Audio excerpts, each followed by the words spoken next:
a few words from me, and then we're going to turn to some comments from the panel, and then go back to you good folks here in the audience and those online. President Trump across Asia represents one big thematic, based on my most recent travels, and that is uncertainty. What will it be? Good, bad, indifferent? But everyone's expecting change.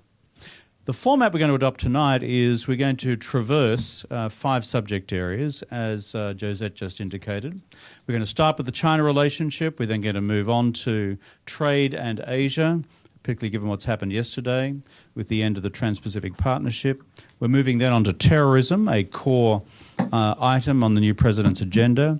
We then move on to North Korea, and we then go to the Middle East and Iran. But before doing that, what I'm going to do very quickly is turn the lens to each of these panelists and give them a strict 60 seconds each, which is to say this. You, my friend, have a lift ride with President Trump just down the road there in Trump Tower. You have 60 seconds. And your job in that 60 seconds is to say, Mr. President, in Asia, I believe your three top priorities should be these and why. Turning to you, Hassan, your first cab off the rank. Now, might I suggest, folks, from the panel, it's a bit difficult, when you're speaking, stand up, because our folks back, I think, need to see where it's coming from. Is that okay? So, Hassan. Thank you very much. So, Mr. President. And you can wander if you want. Absolutely. Oh, that'd be even better. So my seconds have already started. So I have 3 main themes for you, Mr. President. First and foremost, counterterrorism.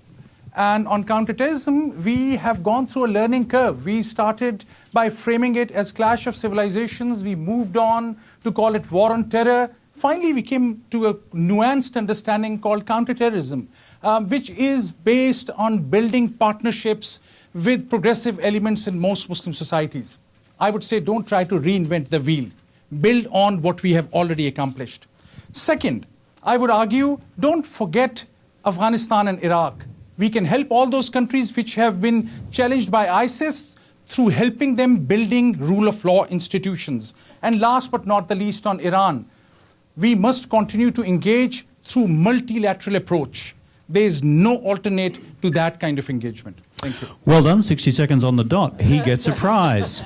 Over to you now, Colonel Matthew Bogdanos. I joined the Prime Minister of Singapore in identifying Southeast Asia as a key recruitment area for ISIS in its campaign of death. With General Jim Mattis, one of the best bosses I ever had, as Secretary of Defense, you need, Mr. Trump, no advice on the traditional instruments of national power. I offer another perspective. The looting of the region's rich cultural heritage, funding the bullets and the bombs that are killing so many. History warns us worse is to come. After you erase a people's identity through destroying their cultural heritage, it is a small step to erasing the people themselves. Cambodia's killing fields follow decades of the destruction of pagodas, temples, mosques, and churches. The fall of the Twin Towers followed the bombing of the Bamiyan Buddhas. Stopping the looting and ending the terror must go hand in hand because one funds the other. Since 9/11, we have done a good job of curtailing the more traditional sources of terrorist financing. But terrorists have come a long way since Muhammad Atta attempted to buy a plane for 9/11 by selling Afghan antiquities. And now they loot entire regions in their plunder for profit, and profitable it is. From our investigation of a single Manhattan gallery owner, we recovered over $150 million of looted antiquities from Pakistan, Afghanistan, Cambodia, and Thailand. These incomparable works of art are among the finest examples of what it means to be human. Attending to this cultural heritage reminds us of our continuing common humanity. We must stop this tragedy. Thank you very much, Matthew. You won't get a prize for sticking to the 1 minute, but you did very well. Over to you now, Scott Kennedy. China, the economy, trade. Off you go. Sure. It's a pleasure to be here tonight. I'm going to talk about East Asia more generally. I think the first thing the president needs to know is that America is winning in Asia, not losing. But it's a close score. And if you follow by golf, we've got a few bogeys, and we could get a little bit better. In terms of substance, the main job security-wise is to reassure our allies and let them know we have their back. On economics, I think The main policy approach should be reciprocity. We want liberal markets, but countries don't deserve it unless they open their markets to us. In terms of strategy and execution, there's a lot of anxiety, as Kevin mentioned, and fear. We can use that to the American advantage if we remember that that's a tool, not an end. And lastly, we need some policy discipline. There are a lot of voices in the administration, still more voices to come. And we should let the National Security Council do its job of coordinating the debate, setting a policy, and the messaging. Thanks a lot. Well done. You come in with a close second prize in terms of sticking to the time limit. Consul General Kim, The View from Seoul. Thank you for the invitation. My topic is North Korea, how to denuclearize North Korea, how to dismantle North Korea's nuclear and missile programs remains a very urgent issue, not only to Korea, but also to the United States. The Korean government, regardless of the Korean current political situation, is anticipating greater collaboration with U.S. new administration on this issue. However, there are some serious challenges ahead. Firstly, North Korea does not want to give up nuclear weapons. Rather, it wants to be recognized as a nuclear weapon state. Secondly, there is no complete agreement between United States and China on how to achieve denuclearization of North Korea. It seems that the collapse of North Korea may not be option to China eventually. China's opposition on THAAD deployment in South Korea is also a gap in pursuing concerted action on North Korea.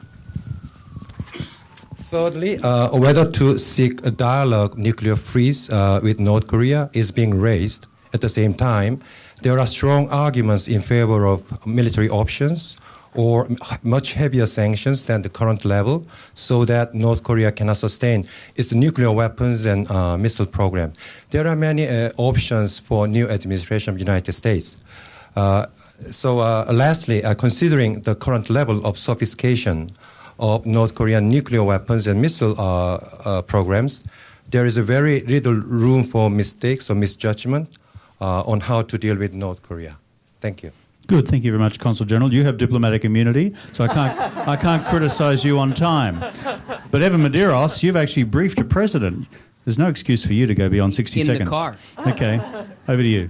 Great, thank you. Well, Mr. President, I have 4 brief points for you.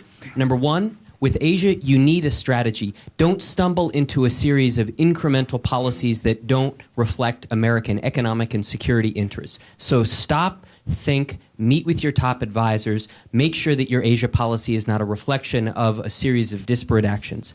Number 2, China. Confrontation is not a strategy with China. Confrontation will result in the loss of U.S. strategic influence in the region because nobody else in Asia wants to follow the U.S. into a strategic confrontation with China. And be careful. The risks of escalation with China are particularly high right now. Distrust of the United States is very substantial. They look around, they look at you, your statements, they look at your advisors, and they think these guys may be hostile to us. Number 2, both you and Xi Jinping have political pressures on you not to back down. And number 3, number 3. Oop. All right, third point. Economics. It's important to have a strong economic strategy toward the region. And lastly, ASEAN. Don't forget about ASEAN. In aggregate, it's the 4th largest economy in the world, 7th largest trading partner for the United States, and a key investment partner. Thank you. Thank you, Evan. That's 2 big reminders on Southeast Asia. Nazi. Thank you, Kevin. Good evening, and thank you for the invitation. I would tell Mr. President that if you want to weaken the Iranian regime, empower the Iranian people. Nothing strikes fear in the heart of the mullahs, the theocratic regime, makes them shake in their turbans more than a uplifted, civilized society that is tuned into the international system. Iranian people are some of the savviest, most plugged in. Actually, Iran is the 3rd most blogging nation after US and China. And I would say to the president, regardless of the partisan belief, you're a change agent. You're known for your mastery of negotiations. You're a marketing man. You're also known for your unpredictability. instead of ripping up the deal, what if you negotiated the Iran nuclear deal and actually pressed the reset button on Iran-U.S. relations? What if the mullahs woke up the next morning and saw the headlines that America refuses to be a partner in the anti-American propaganda of the regime? Thank you. Thanks, Nazi. Captain Counter-Terrorism, Malcolm. Vast experience. Your 3 points for the President. Here you go. Well, the first thing I would say is, Mr. Trump, I understand last August, the last book that you read was my book, Defeating ISIS. It was 544 pages. I hope you enjoyed it. That being said, in the counterterrorism world, the first thing that you need to understand and absolutely drill into your head is that as a field intelligence collector and someone who has lived my entire life in the Middle East, the Muslim world are our allies. You cannot isolate the Muslim world. You cannot sanction the Muslim world. You cannot attack them as if they are one unified body. They are our allies. They are the people who we have been working to defend since 9/11. Number two, avoid all talk of a clash of civilizations. That was Osama bin Laden's strategy for attacking the United States on 9/11, which was to get us into Afghanistan, to get us to fight and break ourselves economically, and to create a clash of civilizations between Islam and the West. Please do not do Osama bin Laden's business. Finally, study the Iran deal. It's good homework. Anybody knows that we do not want Iran with a nuclear weapon. And finally, James Bond and Jason Bourne are fictional characters. There are men and women who are doing this job without having to be part of your fantasy. I'm not going to go there. Our own resident in-house China expert and known as a sinologist across the world, Orville Schell. Mr. President, you were known as a deal maker. You were also known as someone with whom things happen at a spontaneous and unsort of predictable way. Before the picture around you pixelates over China, call up the director of Sunnylands. Tell him you would like to have a meeting there with Xi Jinping and get together and talk about three things. One, North Korea. Make a deal. That's your specialty. Two, figure out what you can agree on with him on one China policy. And third, remember, the main musculature between the U.S. and China is trade and investment. The playing field is not level, and you must find a way with President Xi to make it more so. Orville gets the prize of the evening. 14 seconds to the team. There's still some contenders. Okay, Paul. S&P Chief Economist, President Trump's economic policies. Your 3 points in terms of their impact on Asia, Japan. Thanks very much, Kevin. I'd use my elevator speech perhaps not to focus just on Asia, but really to focus on this 4% growth target that you have, Mr. President. If you ask an economist, growth can only come from one of three places. One is increasing labor inputs. So getting tough on immigration is not going to help you there. The second is increasing capital accumulation. Well, the U.S. is short of capital, runs a current account deficit, don't have enough savings. A lot of those savings at the moment are coming from Asia. And thirdly, and the most important driver of growth, is productivity and innovation. And to continue for the US to be an innovation machine, and don't forget Silicon Valley, a lot of talk about the industrial heartland, but you've got an innovation machine there. You need to keep linked into trade and investment and open borders with the rest of the world, including Asia. Equal first prize. Well done. Lulu Wang, extraordinary experience as an entrepreneur, trustee at the Asia Society. Your 3 points, Lulu. Thank you. I would begin with telling President Trump that look for where you are more alike with President Xi than where you would opposed each other. You are in your new term, but he is also seeking approval from his people as he goes to a major political change later this year. So you both need to have approval from your people. You need to have win-wins to present them. And I think areas that would be of immediate importance to them, one would be terrorism, which we've talked about. And I think whether in terrorism or approaching North Korea, a united front by the U.S. and China will be very, very powerful and could be very much what would appeal to the leader of North Korea. Secondly, think very boldly long term. All the trade wars, the talk about currency inequities, it all because our global economy is unbalanced. Look to see where the two great economies, U.S. and China, as long as we can find where we can produce most effectively, where the consumers are, we can find economies that work for all of us. Thank you very much, Lulu.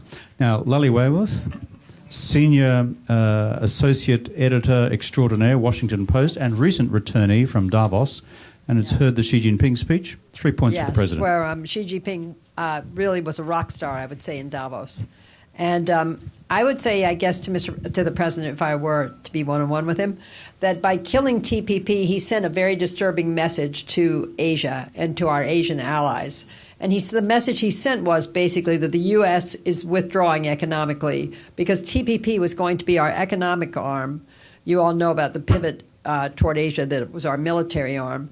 And I think that in the end, if he persists with killing TPP and with engagement with Asia, the Chinese will be the winners. Xi Jinping will be the winner. He's got RCEP and FTAAP, and he's picking up the pieces where we're losing. And in the end, the deal will be a big loss for Mr. Trump if he persists. Well done. Great selection across our panel, all sticking to their 60 seconds, more or less, bit of yin and bit of yang. Over to you, Josette, right on time, 6:30 to go to the crowd. Okay, so now we're going to introduce the China topic. And if these experts can introduce an entire briefing for a president in 1 minute, and pretty much that's what's happened, you can ask your questions in less than a minute. So that's what I would ask, so we can have as much dialogue together as possible. So Kevin, I think you're going to give a little background on this topic. US-China, just a few words. You've all followed what's happened literally in the last month. It's gained pace. We've seen statements not just on trade and not just on currency. That was during the campaign and subsequent. We've seen the president then open up on China's policy on the South China Sea. We've seen further him saying that China needs to do more on North Korea. The point which was made before about let's do a deal on North Korea and deliver an outcome. My own view as well. But then the one from out of left field came, which is Taiwan, the one China policy, on which President Trump has doubled down and trebled down and quadrupled down in the period since, an exchange between the two White House press secretaries and the spokesman of the foreign ministry in Beijing in a counter-response today. That's the terrain. So what, therefore, is the future management system that will apply to keeping this relationship broadly on the rails? Over to the audience, and then we'll go to questions to the panel from the audience. Okay. Now, hopefully, you'll all do your part and jump in for this. So anyone want to ask a question of the panel on China? Okay. And please introduce yourself and stand up if you would. Betty Musham, what is your reaction to Tillerson's comment about the South China Sea's islands not being acceptable? Thank you. And the format we're going to use is take a few questions, and then we'll come back to the panel to handle all of them. So thank you.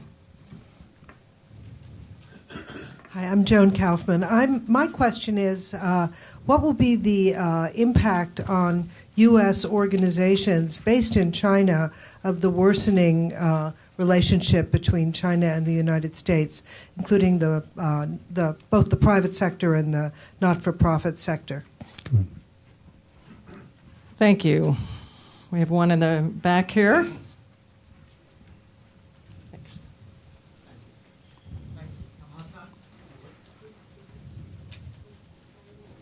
Hello. Yep. I'm Hassan Ferdows, a journalist from Bangladesh. A question on TPP. Australia has indicated that... But it's on China, really. It's really on China. Australia says it wants to see TPP survive. Can it realistically do so without the U.S. involvement? And it also wants China to be involved in TPP. That's my question. Can it really do so? Okay, got the three questions. One on Mr. Tillerson, South And China. Kevin, we're going to take one for the back here, because I'm going to ask that the panel Josette's handle... just breached the rule. We're going from 3 to 4. Over you go. TPP is our whole next topic here. So we have one right in the middle here. Thank you so much for the thoughtful comments. Mr. Wright, it's Lena Bell from News Corp Australia. I just wanted to ask a quick question, Australia-focused. Given the increasing sort of tensions now between China and the US, what kind of role can Australia play? Gee, I'm glad I'm not a panellist. The others are going to answer those questions. It's fantastic. Over to you. Got the questions, though. In summary, we have a question about Tillerson, and the South China Sea, which was specifically about the US not allowing China to, as it were, sustain its lines of contact with the reclaimed islands in the South China Sea. A question again about the impact of any deterioration in US-China relations on both corporations and NGOs from the United States operating within China. We will throw the TPP one into the next session. And the final one is, let's call it the great strategic choice, which emerges again, one often asked across the region, about regional allies and friends of the United States making the great choice, Beijing or Washington. Let's go to you first, Scott, and then I'm going to flip to you, Evan, and then I'll flip elsewhere in the panel. Okay. Sure. Why don't I respond? Could you stand, mate? Sure. If I could respond to Joan's question about the likely situation for American companies and NGOs. I was just in China for 10 days, met with plenty of NGOs and lots of companies for a project that we're doing on innovation in China. And high anxiety in both groups, not only because of the curiosity about what's coming with the Trump administration, but also with China's own new foreign NGO law and how NGOs are trying to respond to that. I think the basic bottom line is that life is going to get more difficult for American companies and for NGOs in China. The question is, how much tougher will it get? And I think that depends on China's reading of what the Trump administration's overall designs are for the relationship. If they believe that the Trump administration is ratcheting up pressure to make a deal, but they eventually want a stable and cooperative relationship if they can get what they want in the end of this negotiation, then I think there'll be some short-term suffering and problems. But if they think that the pushing on Taiwan, South China Sea, other issues in trade are part of a design in which the U.S. is determined that a rising China is a threat to the United States, and that the relationship doesn't have a floor to it, then I think American companies and everyone in China will face even more tough times. Hard to predict actually how low it could get. I don't think the Trump administration has thought about all of that clearly. There must be many different opinions on that, and I think it's time for people to give them suggestions about what their opinion ought to be. Thanks very much. Evan, could you drill down, rather than drilling down, on the South China Sea question, which is, I think, the subject of the sharp exchanges between both Washington and Beijing through the two press spokespersons in the last 48 hours? So there's no question that China's behavior in the South China Sea is undermining American security interests in the region. The fact that China has used intimidation and coercion to advance its disputed maritime claims is a real problem. It threatens freedom of navigation. It calls into question China's commitment to basic international norms like the use of international law to settle these types of disputes. The problem with Tillerson's formulation was that he, in responding to this question during his Senate confirmation, essentially set down a red line. He said the United States will confront China and prevent it from accessing these 7 reclaimed features, these 7 artificial islands that it's built. That's when you get a success or fail mark, because you've set out a red line. Right. It's a very, very dangerous formulation, because the next question is, okay, how are you going to enforce it? And are you prepared to create a blockade around these 7 artificial islands? Obviously, that risks armed conflict, which gets back to the broader point that I made at the beginning, which is confrontation with China is not a strategy. Because while nobody in Asia wants China to dominate, nobody wants to have to choose between the United States and China. And one of the problems with potentially going to war with China over the South China Sea is that may result in a net reduction of U.S. influence in the broader region. That's good. Now, Orville, a keen student of China for a long, long time, could I ask you to dwell in particular on the second question about impact on NGOs and corporations, but then range more broadly if you so choose? I think it's precisely at that time when governments become fraught with increasing tensions that we have to turn to the other mechanisms to interact. And that's where civil society is so important, and cultural exchange and things like that. So that if we are challenged at both ends of that equation, then you have to ask yourself, how are we going to interact? And you come to the final, rather daunting question, which is this. Engagement has been our policy for decades. If we are unable to engage, what is our policy? And for that, there's been no answer. And it is really the question of all questions in my mind. Thanks very much. Now, Lulu, corporations. I mean, you are very experienced in terms of corporate engagement with the PRC. If things really go badly, how do you see the corporate impact flowing in the United States? I'll address that, but I also like to address the whole conversation about Tillerson. I think what Tillerson did is very typical of Trump's negotiating style. People who've dealt with him, he always asks far more than he expects to get, but that's how he starts the negotiating. And I think that's what Tillerson threw out. At the same time, we also know that the president's not been afraid to back off a red line and without any embarrassment. We've seen him promise something and the next day say, well, I didn't really mean it. So I think he's not painted himself in as much of a box in his own mind as we might think. And then there could be some positive in what's going on right now. I think the very fact that President Xi saw the opportunity in Davos to step into the vacuum that is being left by the U.S. in terms of the environment showed a great sense of opportunity and statesmanship that's going to maybe make China a much more responsible citizen. When you shut out a powerful bully, they tend to be aggressive. When you begin to let them come in the door, take some leadership, they become more statesmanlike.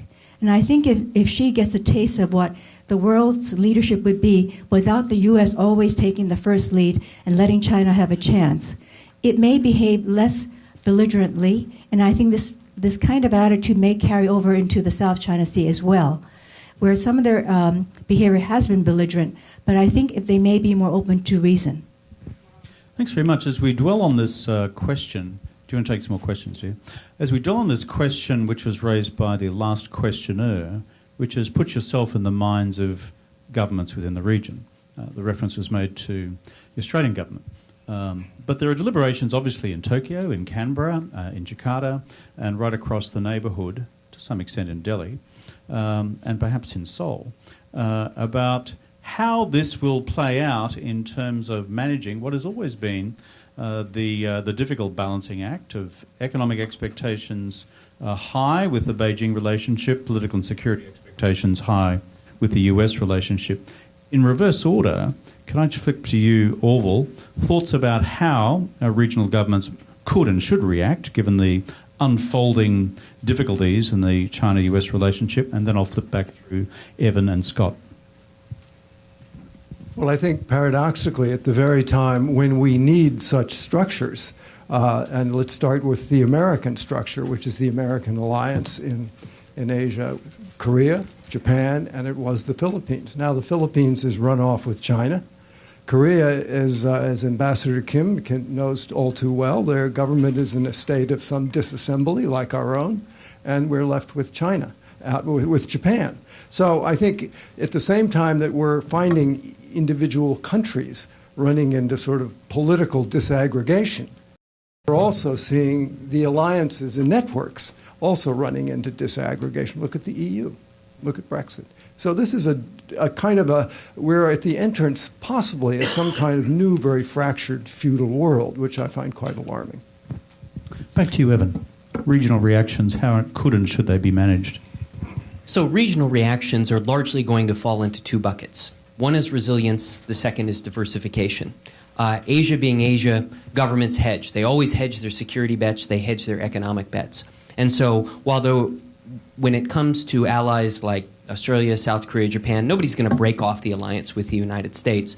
But what you'll begin to see is a focus on their own domestic economic capabilities, their own domestic defense capabilities, and then begin to diversify security partners and economic partners so there's not such an exclusive reliance on the United States or U.S.-centered institutions in the region. If I could go to you, Scott. Consul General Kim, do you want to weigh in on this one? Well, this is a really tough challenge. There's uncertainties in our region. It's a change of government on the part of the United States, also causing uncertainties reaction neighboring countries to Korea. So I think is managing excellent first steps of relations between China and United States is a very good sign, a signal we can collaborate to fix the problems in a very cooperative way. I think this is a very important suggestion to new administration, and also some cautions on the part of China on its self-assertiveness on the other hand. Thank you. And back finally to you, Scott. Sure. I think all the points that everyone made are well worth taking. I take the point to respond to some of the things that Evan said is that confrontation isn't necessarily a good strategy with China. But engagement, as Orville said, hasn't gotten everything that we wanted from it. So, and China has really drifted off the course of what we were supposed to achieve in terms of engagement economically and strategically. And so we have to find a way to dial up the temperature a little bit, but showing that this pressure isn't meant to be an end in and of itself, that the U.S. and the U.S. can cohabitate and get along fine with a powerful China. So I think it's not whether or not we use confrontation, it's about how we signal what the end goal is with China. And I think that's really what you need to do and have a conversation with your allies and others in the region, that they realize that in this adjustment period, there is a good outcome at the end of the day. I think as we roll this one to a close and move on to the next one, I picked up from a few of the speakers, both here and implied in some of the questions, the desirability of avoiding the ultimate binary. That is, from either Beijing or from Washington, are you with us or against us? Because in a globalised world, they would be challenged. People don't like binaries because people have multiple, in fact, paths to futures. My final point, I think, would be, in our last 60 seconds on this subject, is stepping back from it all and just looking at US-China and what's technically on the table now: trade, currency, North Korea, South China Sea, Taiwan. My observation would be there are grounds for discussion, negotiation and progress on the first, trade, currency, perhaps, though times have moved on, investment, much more, I think, considerably, given unequal investment environments in both countries. North Korea, definitely. South China Sea, how to stabilise. But I think we get to the crunch point that if the One China policy is put onto the table as a negotiating point, then we may find that there's nothing on the table to discuss. Anyway, a concluding observation from me and for Australia, by the way, though I don't speak for the current Australian government, the axiom I always pursued in office was we can walk and chew gum at the same time when it relates to the United States of America and the People's Republic of China. No unless you binaries get for us. gum stuck to the bottom of your shoe because you have an ally that might inadvertently put it there. That's the risk. I'll let everyone wrestle with that visual metaphor, and we'll come back to it at the close. Off to subject number 2. Thank you. But before we start that, so we're going to end each of these segments with just a mini poll, and I just ask you to vote for one of 3 options. So you've heard the experts. You know U.S. is doing a kind of bottoms-up relook at the strategy. So how many of you feel, A, that the U.S. Should view China as a potential partner and look to really for cooperation in solving the world's challenges and the future? B, look at it as a dangerous competitor to be contained or countered? Or C, the middle road, the kind of frenemy? So I'm just going to ask you to raise hands. So 1, really go for building a partnership of cooperation. How many would? Okay. Second, we really need to counter this. This is a dangerous competitor. How many would? Okay. And how many say middle of the road? Okay. Very good. So panel, for those of you who feel you've had any influence on those votes, congratulations. So you introduced the topic, and we have we're going to start with a question from the internet on that. Okay, topic number 2 in our 5-part series, and we're sticking to time. I'm shocked by that as much as you are, is the impact of President Trump's stated trade policy, reflected in a specific executive order yesterday on the TPP, on the future of trade in the Asia-Pacific region and more generally on the economies of the region. That's the question before us. What should and could the President now do? What could and should the countries of the region now do? Over to you, Josette. Harvest the questions, and then we'll bring it back to the panel. Okay, can I see who would like to jump in on this? Okay, we have a question in the back. So I'm going to start with a question from the internet. So Michael asks, are there any alternative plans to TPP? President Trump and those who agree with him don't like it. What other viable alternatives can there be, even if it's suboptimal? We had the question before on that, and I'm going to go all the way in the back here. Can we get the question there? And introduce yourself, please. I'm Hassan Trabolsi. It's quite an impressive discussion. My problem, frankly, is we're all assuming we're dealing with a rational human being, that there is a process under which policies will be made based on whether it is trade with China, the whole Pacific issue. Unfortunately, everything that has been happening over the past few days indicate that really there is a serious issue whether or not the present administration is going to achieve any goals that are beneficial not only to America but globally. Okay, thank you. And we have a question here. Hi, I'm with the Schiller Institute, and I want to know, if you feel like inspiring a Donald Trump and his cabinet with a new frontier concept of specific infrastructure, space program like we did under Kennedy. For instance, and what we've been promoting is the Kra Canal, which could be started, and the Thailand government is really about ready to do that. It cuts through the Kra Isthmus, which is Malaysia and Thailand. It's a thin part, cuts off 400 miles, and it would be trade between 3 to 5 billion people, China and Africa and Middle East, and plus the Bering Strait Tunnel, the Trans-Aqua project in Africa, which brings water from the Congo to Chad, which China's interested. Why don't we inspire Americans? Most people don't know about these things, plus the Silk Road rail projects. So do you know about those?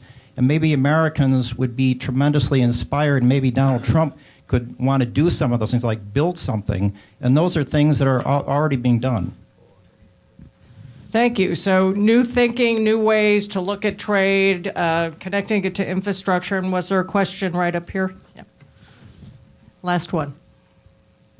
I am Peter Tavalacci from HSBC. Thank you. Just wondering, with the fact that with unsigning of the TPP and RCEP, how does that relate to some other trade agreements that he might be starting and also renegotiating, such as NAFTA and maybe specifically Mexico? How does that relate to all that? Okay, thank you. Well, we've got... I'm going to politely pause and put to one side the question about the administration's rationality. I think that's not a subject which will have any profitable outcome in this discourse. We are in the business of looking at core policy. So, alternatives to the TPP, question one.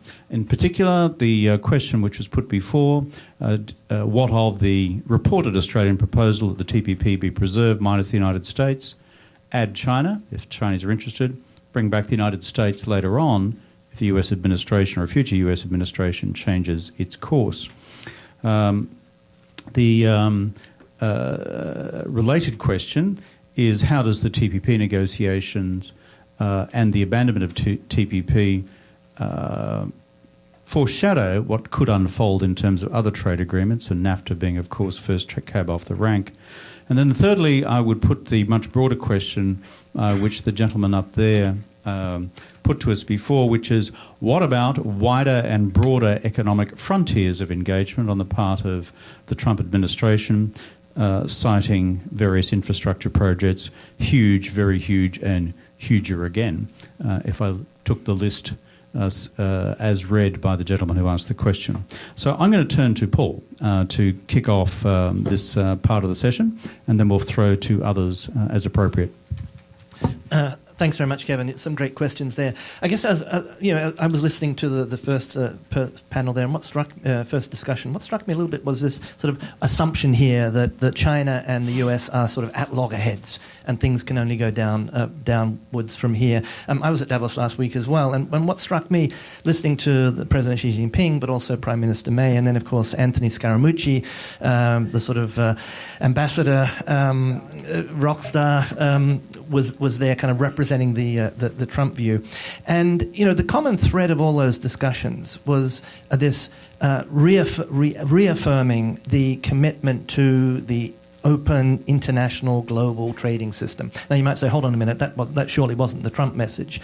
But, Mr. Scaramucci was saying, look, what Donald Trump is on about, and I'm not here to represent Donald Trump, but I'll just tell you what he said, and I'm sure he's been saying it back in the US, is what he's on about is free trade, but that free trade needs to be fair trade. And the way that I read that is to say that, we've had Pax Americana for the last 60 years. We've had the US being the global policeman. We've had the US being the consumer of last resort. That is opening up its markets to the world and giving emerging markets and recovering economies, transitional economies, access to this giant domestic market, and not always demanding in exchange the reciprocity. Okay, we're going to give you access, you give us equivalent access. And I think one of the messages that I hear from listening to the Trump administration is those days are gone. Now everything has to be on an even open playing field, reciprocity. So that is the bargaining chip that Mr. Trump will be pushing. So maybe I'm seeing a half glass full here, but I wouldn't sort of slash my wrists yet about we're going down that protectionist road when you've got the leaders of the world, hopefully including Mr. Trump, saying, yes, we are for free trade, but it has to be fair. Now, look at TPP. One of the odd things about TPP was China was not involved. And I have heard some people behind closed doors saying the whole idea of TPP was sort of to exclude China. Now, that's probably not true, but there's certainly an element of that. So, again, I think the fact that from day one Mr. Trump sort of says, I'm not going to have a bar of TPP, in some ways sort of presses a reset button and opens up an opportunity to engage with China and with everybody else who was going to sign up to TPP. So again, I would be a little bit more optimistic about that. I think that point about infrastructure was very interesting as well. Here's another idea. Maybe this is the time and place for the US to join the AIIB, the Asia Infrastructure Investment Bank. The Chinese want to do a lot of infrastructure. Mr. Trump wants to be the builder-in-chief as well. So I think there's an opportunity here before we sort of take everything a little bit too literally and sort of take some of this rhetoric that's coming out and say, oh my God, things are going to get really bad here, to step back a little bit. We're still trying to decode what exactly is the economic model that Mr. Trump has. What does he really believe about trade? But I think we should take some of these statements for the moment at face value. Okay, you are a firm believer in free trade. You want it to be fair. Okay, sit down with the Chinese, sit down with maybe Australians and Japanese as honest brokers, and maybe get something that won't be called TPP, but get something that includes China and everybody else in the Asia Pacific in this whole arrangement. Evan, your thoughts particularly on what's been put forward about preserving TPP amongst the others, that is the non-American parties, possibly opening a door to the Chinese, question mark, given that it's a high threshold free trade agreement. It's not a low threshold geopolitical agreement. And the possibility of bringing the United States back in at a later stage. But also, to take the other questions also, what about RCEP and what about FTAP, and explain to everyone else what the alphabet soup means. Thanks, Kevin. So the thing about TPP, the key thing about TPP is that its logic was both strategic as well as economic. Sure, it was all about trade liberalization and all the great prosperity benefits with trade liberalization, but the real value was strategy.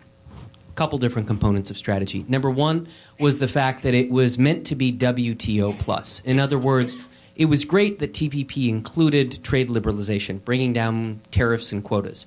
The key part of TPP was the fact that it had all these different rule-making aspects in it. Disciplines related to state-owned enterprises, government procurement, environmental and labor standards, things that would help bring about structural reforms in key Asian economies, Japan, Malaysia, Vietnam, in a way that would open up sort of new levels of prosperity in the region and would keep the fastest growing part of the world continually growing even faster. And of course, the U.S. was meant to benefit from all of this. But of course, there's also a aspect of it in which it ties the U.S. economy even closer to the fastest growing part of the world. So one of the biggest costs associated with withdrawing from TPP is it really looks as if the United States is withdrawing economically and strategically from the region. So regardless of what the Trump administration thinks, the region perceives it as that kind of de facto strategic withdrawal from the region at the same time that it removes this necessary external force for key structural reforms that would release all sorts of new sources of prosperity. So the big question is, what's going to replace it? Well, the best that we hear from the Trump administration is that they're going to replace it with a series of bilateral trade agreements. Well, let's see if that works. The U.S. tried that in the 1990s, wasn't able to get a bilateral with Japan, wasn't able with Vietnam, Malaysia. We have ones, of course, with Singapore, Australia. So if you take the 11 TPP countries, the U.S. already has bilateral FTAs with 6 of them, so that means we'd have to negotiate 5. But again, those bilateral trade agreements are just garden variety WTO consistent. They're not WTO plus. They have none of the sort of special aspects of it, that sort of fairy dust that would open up these new sources of prosperity. So sure, you can do bilateral trade agreements if you can get the politics to work in countries that have already paid very high political costs for negotiating TPP, but you're not going to unlock these new sources of prosperity by forcing structural change. But don't you think it's obvious that... Need a microphone, Lally. Sorry, but isn't it obvious that China is moving into the vacuum with FTAP, as Kevin just referred to it, and RCEP? So, right. So I'm not a big proponent of this view that there is sort of this mechanistic approach to either international relations or international trade. The U.S. withdraws and China replaces it. RCEP is actually not inconsistent with TPP. It's just a subset of TPP. It's a much lower quality. And the interesting thing about RCEP is not really a Chinese... right. It started as ASEAN. When the U.S. put forward TPP in the 2010-2011 timeframe, I was in the NSC at the time. It was at that point that the Chinese got much more engaged in RCEP. So it'll be very interesting to see how active a role they play in pushing RCEP. But even if they do, there's nothing that undermines substantially American interest through RCEP, because all it does is lower trade barriers. I mean, as I said, the U.S. has FTAs with 6 countries in East Asia, already. RCEP, The big Regional Comprehensive Economic Partnership. This is for the alphabet soup. Thank you, Kevin. The area where the U.S. has to be concerned is the area of investment, because the Chinese have a whole variety of different vehicles in which they can offer cheap money for infrastructure investment and other capital projects. It's not something that the U.S. has ready access to. So I think that's an area in which the Chinese, if they're able to negotiate good deals with, Indonesia, Malaysia, Thailand, to help their infrastructure projects, that's an area where the Chinese could establish themselves as strong, long-term economic partners that could have political influence over the long term. Thanks so much. Scott, do you want 60 seconds before I shut this one down? Sure. TPP would have been ideal, and I think Trump opposed it simply because the establishment was for it, and probably hadn't read it. If you took him in a room, took the label off of it, didn't it say who originally backed it and explained what it was for, explained the substance of it, WTO plus, a way to put pressure on China, he probably would have loved it. So the question is, how do you get back to that? I don't think pursuing the bilaterals is ideal, but if you can pursue high-level bilaterals that take some of the individual components of TPP, you might eventually get yourselves back there. And so that's I think what we're going to see at the same time, we're going to see a lot of trade remedies, a lot of trade enforcement, and pressure on investment. The U.S. does have a significant amount of leverage on investment in China because China had $120 billion investment in the United States last year, and the investment environment in China isn't very strong because of the slowing economy. And the investment environment here is stronger. So the U.S. has leverage they could use if they use it strategically and not wantonly to try and push China. But again, I do think on TPP we took a key, we stole defeat from the jaws of victory on that, and a key tool that we could have used that would have been important. Although as far as I understand, TPP wasn't created as a pressure China tool. It just developed that ability down the, luckily. Maybe Evan can. And Kevin, can I just reinforce that point? I was in the White House at this time. TPP was not created as an anti-China measure. TPP was created as a WTO plus measure. The world had reached the limits of of prosperity that could be generated from WTO trade agreements. So the question is how to take it to the next level. And in fact, the Chinese, even though they were initially skeptical of TPP, came around and recognized that it was something that they should aspire to. In other words, it could play the same role in promoting reform of the Chinese economy that WTO accession did in the 90s. Can we do our spot poll now? One sentence, and then we'll go to the poll. Really important observation there. Some of us in office in the time actually insisted that the United States, in going down the TPP road, would keep the door open to eventual Chinese accession. I did that. A few others did as well. On the Australian proposal, which no one ever really got around to, I think with a twist to the formulation, if it's possible across the remaining parties to sustain the TPP, good. Secondly, throw it to the Chinese as an invitation because it is WTO plus. Thirdly, leave it open for the United States in terms of future accession. I think that has some logical merit. This has been a good session from some great participants. Over to you for polling time. Okay. So you have to vote. Okay, so you're the global Senate that is going to vote on TPP. So should we keep it? Well, option A. Option 2, let's say China comes in and leads it with Asia. So option 2. Or option 3, renegotiate it quickly and put something else on the table, which I don't even know is realistic, but let's try those 3 for those. So how many of you feel... Could 2 and 3 be fairly overlapping? Well, it just depends on who's leading the repositioning of TPP. Should the U.S. just stay out of it? Is it in the wrong business? So that's really what I want to try to get out of the question with all of you. So how many think we should keep it? It was vitally important. We the U.S. Thank you. Yes. Okay. Okay. How many feel okay? Let China get in it and let Asia get about its business, and the U.S. Doesn't need to be part of that. Okay. Few. And how many feel we should quickly try to re-find our footing on this, the U.S., and get back in it? Okay. Thank you. Good. With China as part of it. Okay. How many feel China should be in TPP? Okay. Thank you very much. And we're now on to the next topic. Okay. A slight change of pace. We've moved from the Middle Kingdom.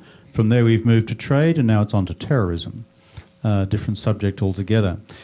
You would have seen from what President Trump has said throughout the election campaign and in some of his social media commentary since the campaign, and certainly in the inaugural, that counter-terrorism is all about making America safe again, to use or to paraphrase his language, and that he sees the global Islamist threat, to use his language, as the core national security challenge of the United States. I think that's a fair summary. So that's the proposition, and the question is, how should this agenda of counterterrorism be advanced by the United States, given, as someone said earlier on, all the work that has been done and therefore should be built on, or could it credibly be replaced, and if so, by what? Over to you for the questions. And we're now running 6 minutes behind schedule. Thank you, but doing pretty well here. So I think we have a few questions from the internet. You were rebooting? Okay, who would like to jump in on this? Hal Newman. I would like to ask a geopolitical question regarding that. Since Trump, along with NAFTA and TPP, feels that the Iranian deal that we did was one of the three worst deals that he can think of, what should the role of the United States be in the conflict between Iran and the proxy wars between Iran and Saudi Arabia? Would the elimination of ISIS change the scale of things in the way it's perceived? But really what I'm asking is, what is our role in the Middle East? The Muslims are our allies, we're told, but they can't find an alliance between themselves. Our role should be important. Thank you, Hal. We have a question right there in the middle, in the back. And thank you. Thank you. I'm Mandalip Abbas. And my question basically is that as far as counterterrorism is concerned, for the last 10 years we have been having the same policy, which is eradicating the Islamic radicalism to eliminate terrorism.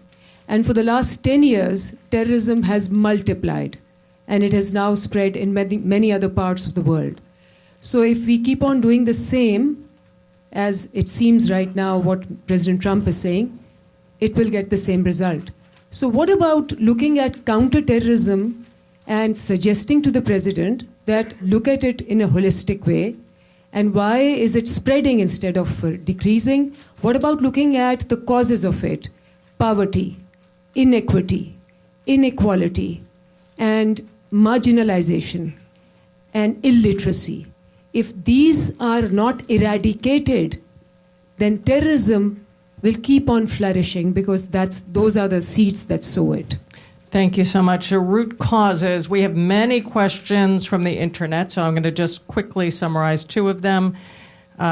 Mark says, I'm happy to see former military on the stage. I'd like to hear more from them on what they think is the best way to defeat ISIS. And ISIS, we must remember, is not the only outfit out there. They also want to thank you, Mr. Nance, for reminding them that we have Muslim allies as well. And they want to hear your and Mr. Bogdano's suggestions on the best way to engage the Muslim world, the Muslim community in the U.S.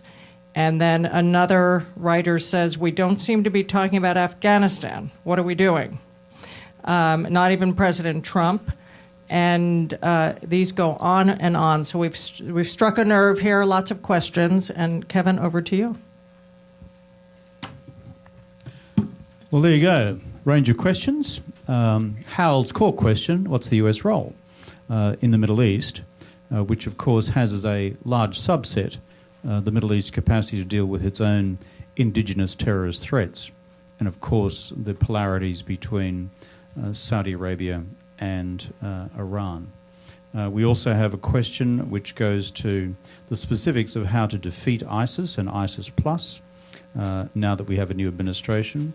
Are we seeing the re-emergence of, I'm paraphrasing here, a further and new base for operations out of Afghanistan, having destroyed al-Qaeda, meaning the base, through the original military actions of 2001? And finally, root causes, as asked by the person up the back. I might turn first, if it's okay, to Malcolm, and then I'm going to go, under instruction from the people on the internet, to the military. And that will be over to you, Matthew Bogdanos. But Malcolm first. Great, thanks. How's military? Those are excellent questions. I like the first question, overarching. What is the U.S. policy in the Middle East? What will it be?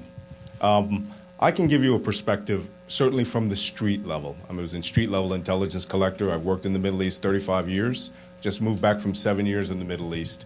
And now you see me on your TV machine. But the policy that we have right now was set exactly where we all know, which was 9/11. And the reason that we had 9/11 is Osama bin Laden wanted to push the United States into this clash of civilizations between Islam and Christianity. And despite the Iraq War, we've pretty much done a good job of trying to whittle down this clash of civilizations to the point where we are working closely and with our Arab allies to eliminate this Islamist extremist threat. One of the questions which was asked was, well, how do you defeat this? What's the fundamental thing that we need to defeat it? Colonel McDonald and I can personally tell you the kinetic warfare aspects of defeating ISIS and Al-Qaeda and other Islamic extremist groups, which is killing them using bombs, machine guns, to a certain extent does have its benefits, so long as you don't invade the wrong country and create an order of magnitude more terrorist. It's as simple as that.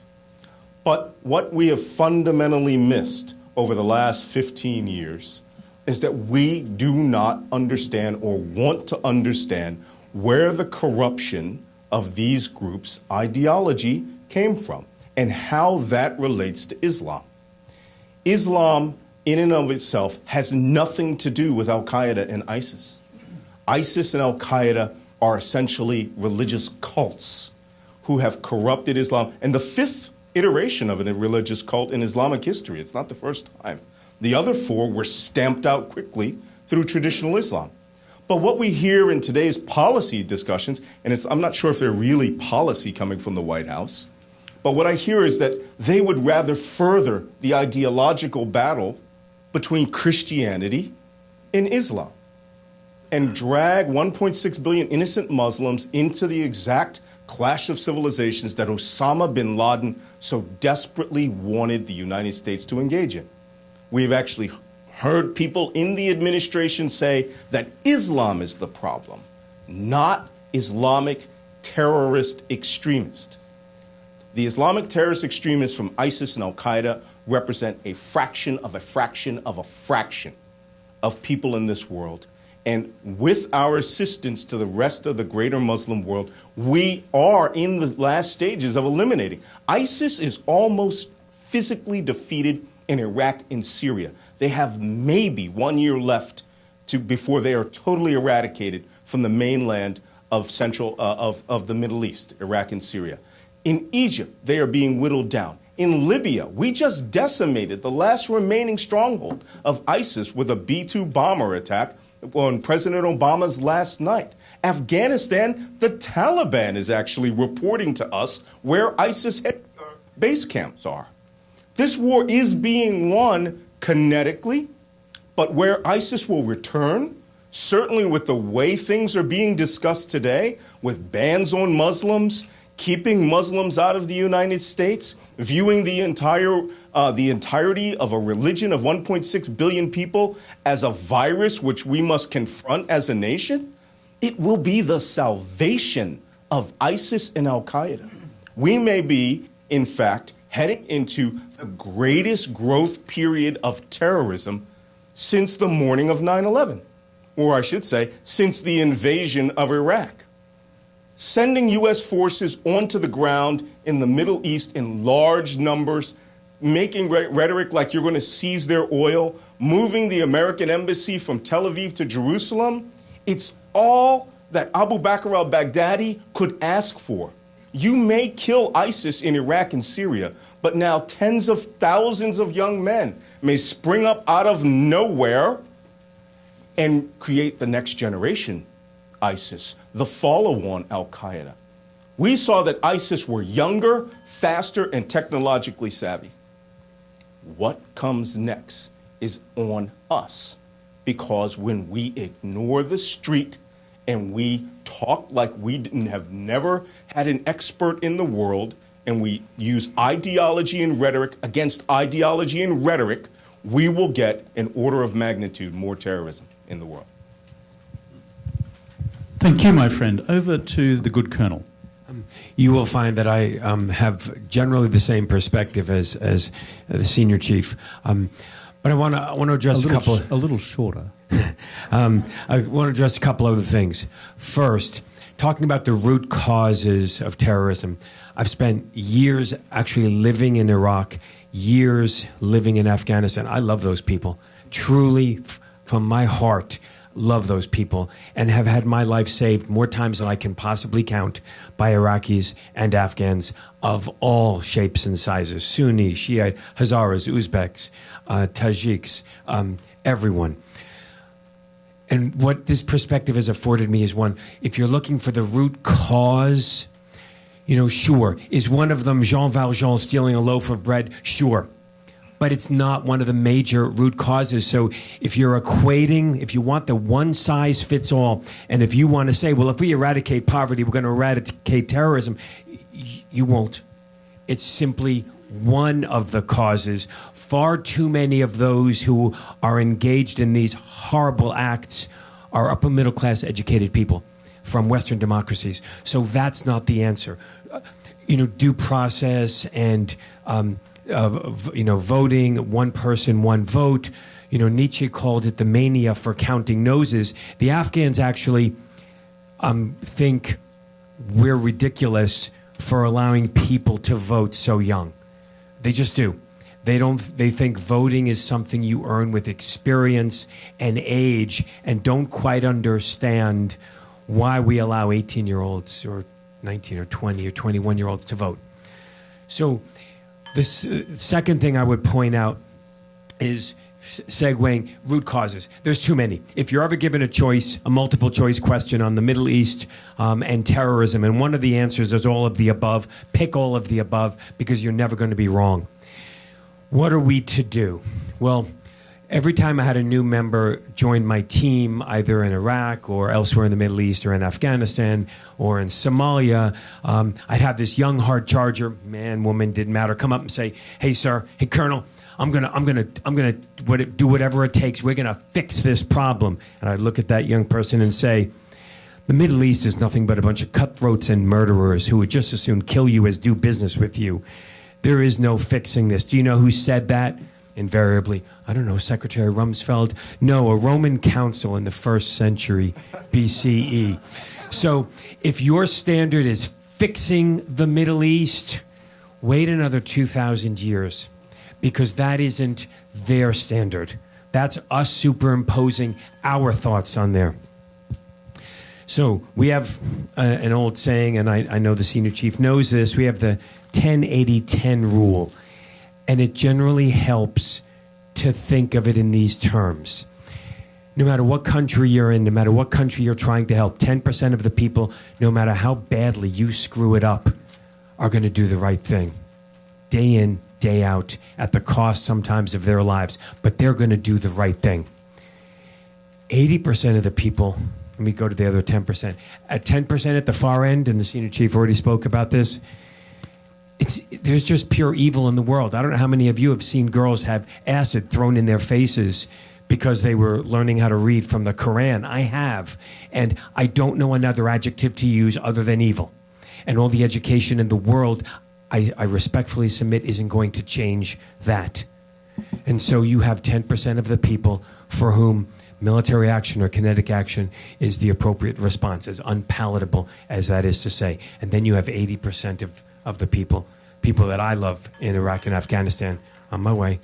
And they are simply waiting to see who can provide for their children a safer environment, one in which they don't get blown up on the way to vote or on the way to school. And so these are good people.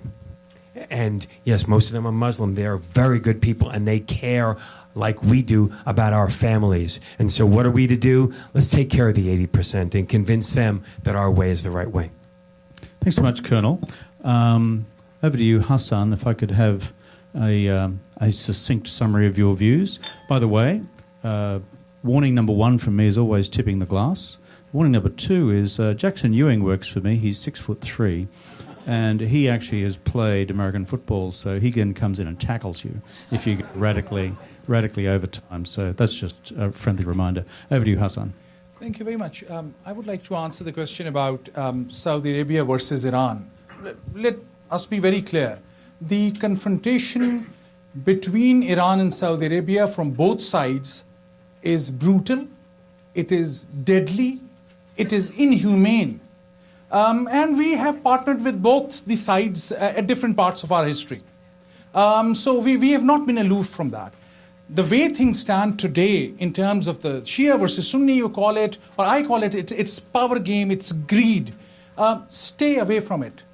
We don't want, as Americans, to be blamed for anything on siding Shias or Sunnis or Wahhabis. We have taken sides, and we have played a negative role. I will tell you as based on my academic standing. So I would say stay away from that. At least don't frame your policies based on siding on Wahhabis or Shias or Sunnis, for that matter.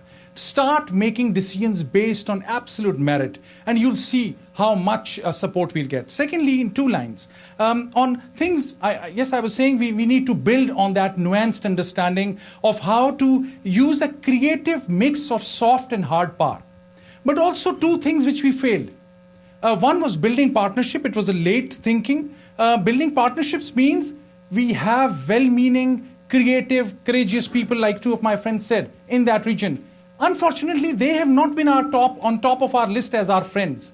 There's still room for that. And last but not the least is this, we have been building armies. And I take great pride in being a professor and teacher to US military. And that's the greatest honor I can have. And I see these dedicated military officers and State Department and intelligence officers every day. But we have been investing so much in building militaries in Iraq and Afghanistan and our partner nations, not enough in building police and rule of law institutions which can institutionally tackle terrorism. So these are my 3 points. Thanks so much. Well, there you have a range of views. Kinetic, non-kinetic, hard, soft. Don't make the problem worse by creating, in fact, a new set of dynamics that we last saw in the Crusades. So, wise counsel, thoughts from you, and on to the next subject, Josette. Thank you very much. So there's a lot of tweeting going on in this room. So please, if you do, use hashtag Asia Society Live. And then it will link to ours or at Asia Society, which is our Twitter handle. Thank you. Okay, so I'm not going to do a poll, are you for terrorism or against it? But I'm going to ask 3 questions, and just raise your hand if you agree with it. So I'll tell you what the 3 questions are so you can decide if you want to do it. So one is terrorism, defeating terrorism, primarily a U.S. responsibility? Primarily a U.S. U.S. is the lead policeman in this.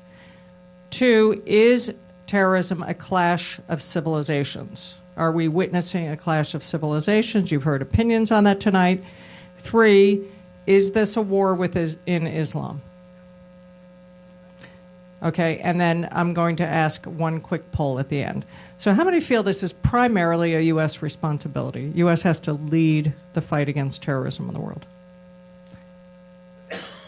Okay, I'm surprised. I'm surprised by not many. I would say less than 5%. 10. Okay. 10 people or 10%? How many feel we are witnessing a clash of civilizations? Okay, clash of civilizations.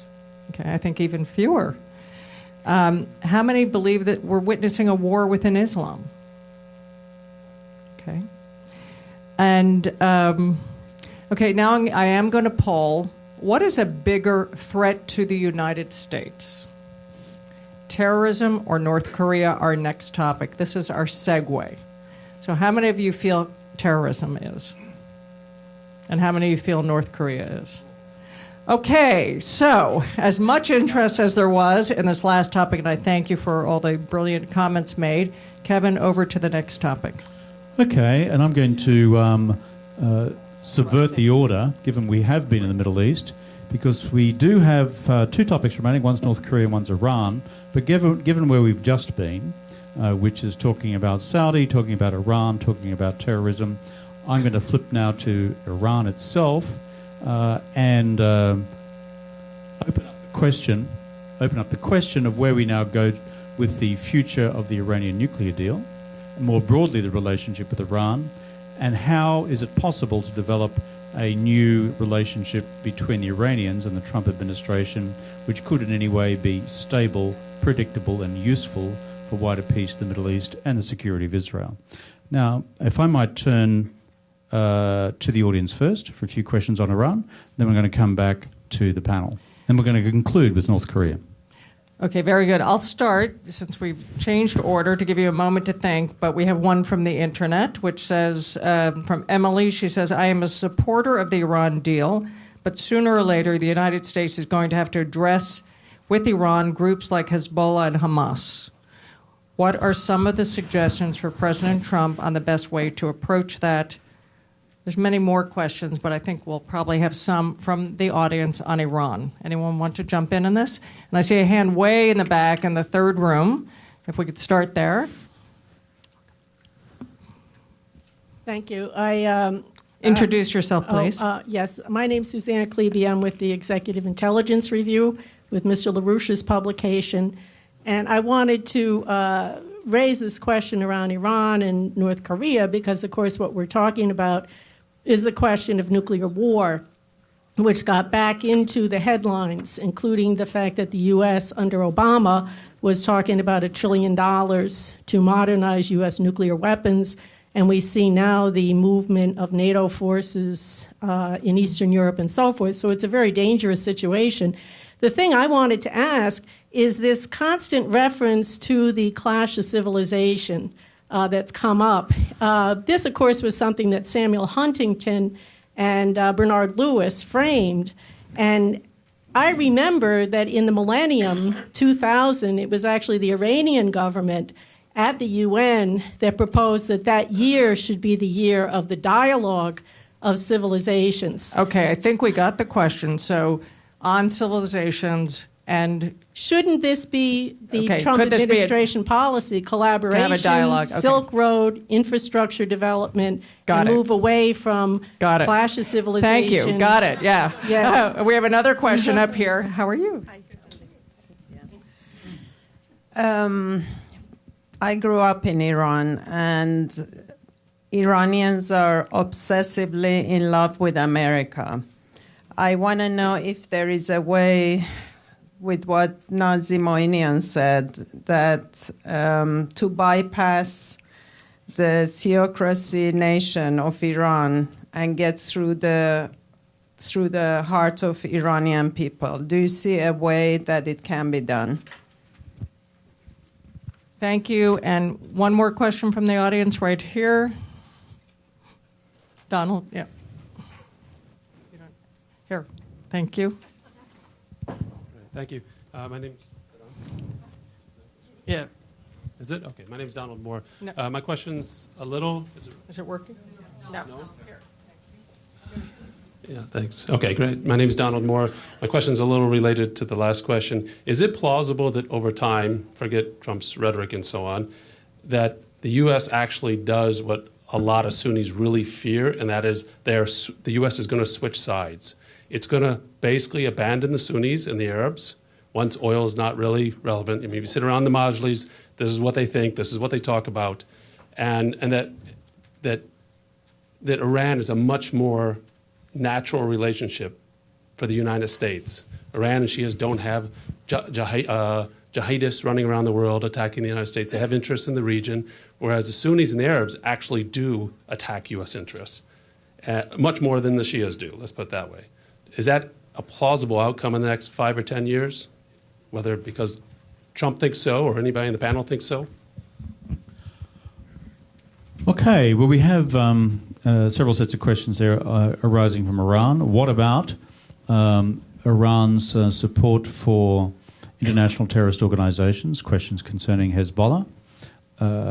We have questions concerning, which you've just raised, Donald, which is where do long-term American interests lie? And you're right, these are discussions which the Sunni Arab world, which is it possible for there to be, in their perception, the grand shift from one side to the other? That's a perception. Be interested to hear what people have to say about that. I'm sceptical. And thirdly, the good question from the front, which is Iran, a vast civilization, an ancient civilization, a very active civil society, and across much of it, deep affection for this country. Can that be prosecuted in the context of the current theocracy and in the context of what's likely to be a more troubled relationship between Tehran and Washington. I'm going to turn first to Nazi, if that's okay. Thank you, Kevin. Yes. I'm almost inclined to preempt any question about Iran with how Churchill responded to Soviet adventurism in 1939, which is Russia is a mystery wrapped in a riddle, or a riddle wrapped in a mystery inside an enigma. So Iran basically characterizes that, and even for me, I'm born and raised in Iran, and Iran has been my main focus of study. There is a lot to be learned about how this regime behaves, what are the aspirations of the people, what is the calculus of the regime, how malleable it is, and how much can you take the friendship ball down the road. Having said that, there was merit in not having linked the JCPOA to Iran's foreign adventurism.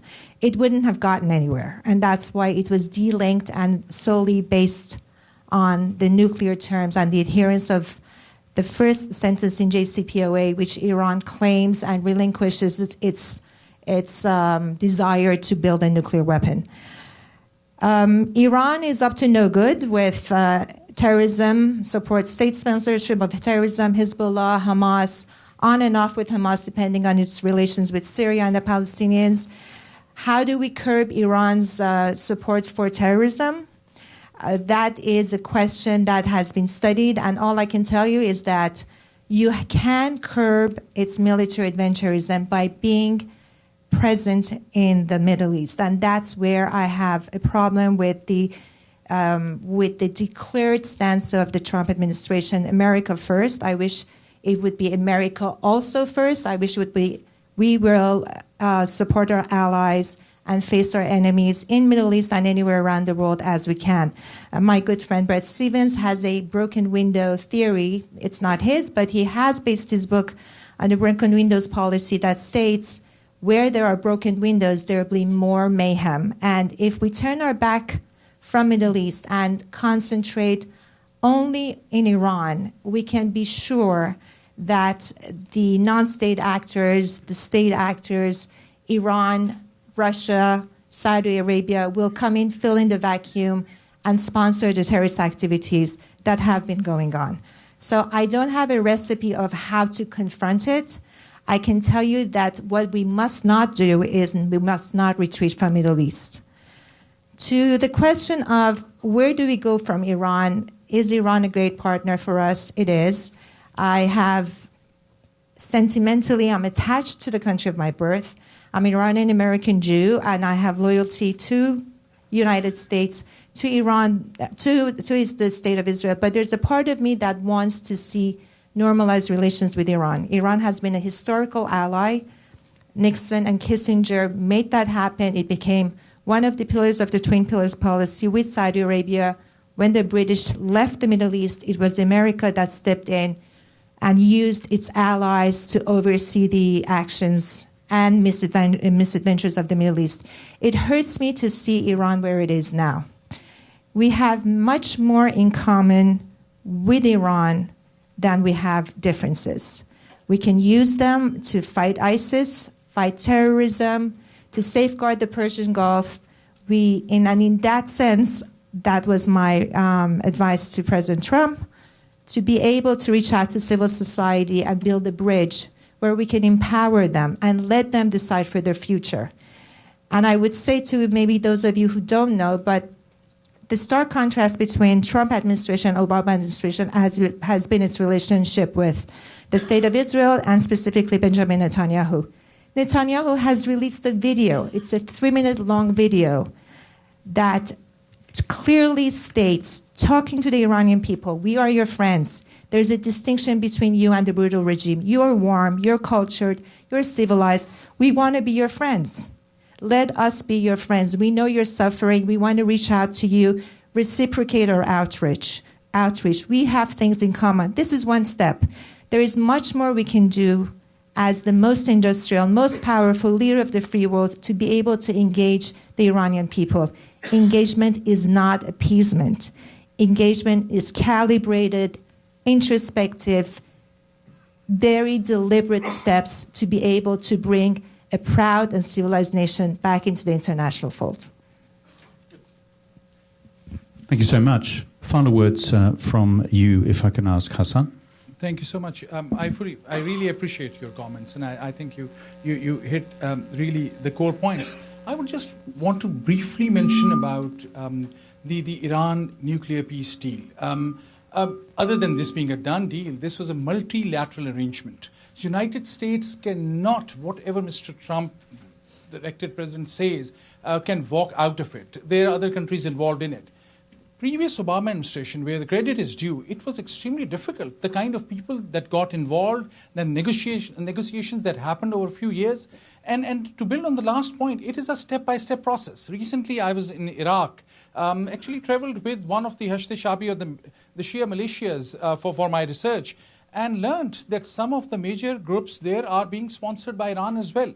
So yes, some of those are supporting currently the US interest in terms of fighting ISIS. Some are committing human rights violations. Some are like Hezbollah and Hamas, very, very problematic. The point is, this negotiated deal has allowed United States to build on this relationship step by step.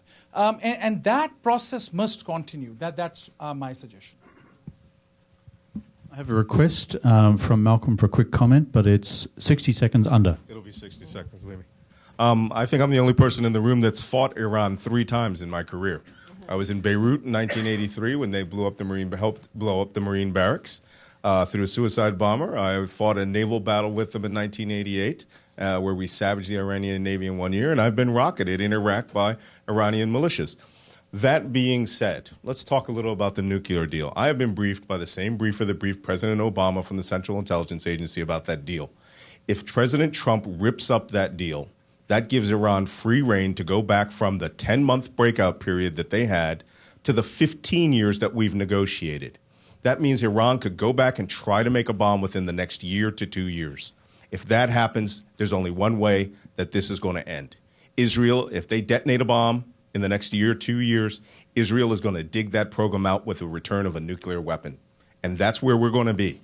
So he has the option to go back and negotiate this treaty or leave it where it is, or eventually end up in the potential exchange of atomic weapons between Israel and Iran. That's the only way out in this particular subject. And on that very comforting nuclear thought, as we brighten up the evening, we're going to conclude with North Korea. Unless you have polling questions on Iran. No. I just have, of course, the quick poll. Okay. The United States' new president has called this the worst deal ever. So I'm going to ask those of you who agree with that, those who agree we should keep it as it is, and those who think we should go back and try to renegotiate it. I don't know how that works, but yes. So how many of you feel this is really a bad deal? We should get out of it. Okay, sir, you are a poll of 1. And how many of you feel we should try to renegotiate this? And how many of you feel keep it as it is, move forward, and build on it? Very interesting. And the panel's voting on this one. Thank you. Okay, over to you. Well, North Korea, we've had this debate for several years now about the Iranian nuclear program. The Iranian nuclear program is just a baby compared with the North Korean nuclear program, which is, frankly, moving at such a pace that it is crossing one technical threshold after another, now constituting real threats in terms of its immediate neighbours and prospectively at a larger and wider radius from Pyongyang. It's all about the possession of rocketry, and the North Koreans have mastered short-range rockets, medium-range rockets, and now it's a question of ICBM's shorter range or longer range, and the Taipei-dong too. Secondly, do they have enough nuclear material to actually constitute nuclear bombs, nuclear weapons? Yes, they do. About 15 at present, depending on how it is measured. Thirdly, what's their miniaturization capability to turn that into a warhead on top of the range of missiles that they have? open, concerning question, but beginning to be concluded in a very negative direction. This, therefore, is a real, live, national security challenge for the United States and its allies and other countries across the region. It's the biggie for 2017. That's why we thought we'd conclude with it. So there are my introductory remarks, questions from the audience, and then we've got some great panelists to answer. So we have some great questions from the internet for Evan, and you, Mr. Ambassador, are the main recipient of questions from the internet. I'll get to those as soon as we hear from the audience. Anyone have a question on North Korea? Okay, we have a couple questions in the back there. And introduce yourselves, please.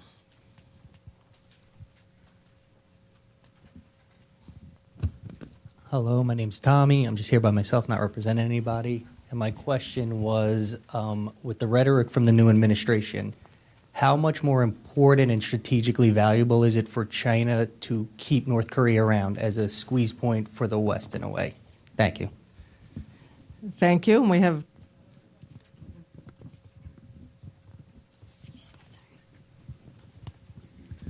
Yeah, hi. My name is Finn Hagensen.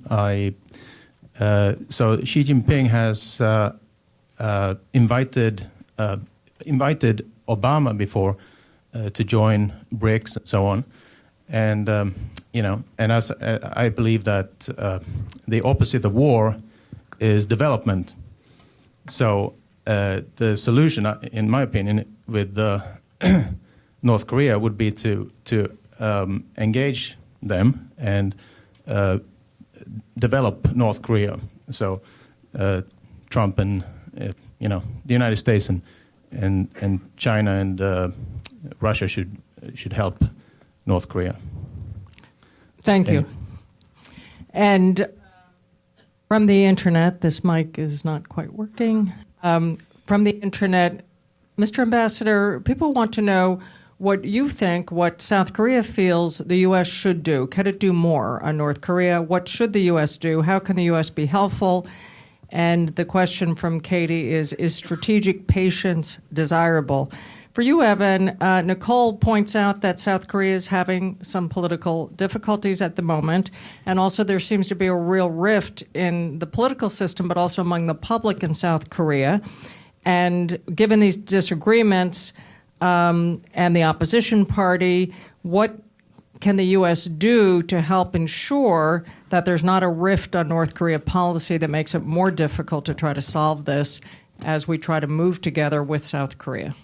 So, Kevin, over to you. Okay, great set of concluding questions about the DPRK. That is, succinctly put, China keeping North Korea as a squeeze point for the collective West, the United States in particular. On top of that, what the United States can do more. And thirdly, is more broadly strategic patience desirable? Then the reverse strategy is in fact DPRK engagement and resumption of economic development strategies the way to go. And then finally, most sensitively, which is why I'm not going to ask my diplomatic colleague here to answer this question about South Korean politics, but I will throw it at Evan in terms of the current divides in South Korean politics, which have been acute and difficult. We've all observed them. What complexities does that create in terms of current policy resolve towards North Korea, particularly in this period of, shall I say, transition in South Korean politics, and can the US do anything about that without interfering in domestic politics of the South? So I think the people I'll call I'll go straight to you, Ambassador, if that's okay, on the question that you've been posed. Early this year, the North Korean young leader Kim Jong-un announced that intercontinental ballistic missile development in the final stage this year, which means North Korea can test fire ICBM anytime. So ICBM means is a grave threat not only to Korea but also United States directly, and also it could strike China as well. I mean, North Korea feels very independent of China, and also they have certain strong worries historically about China, their possible intervention. So North Korean threat is to all of us. I mean, this is a really important aspect.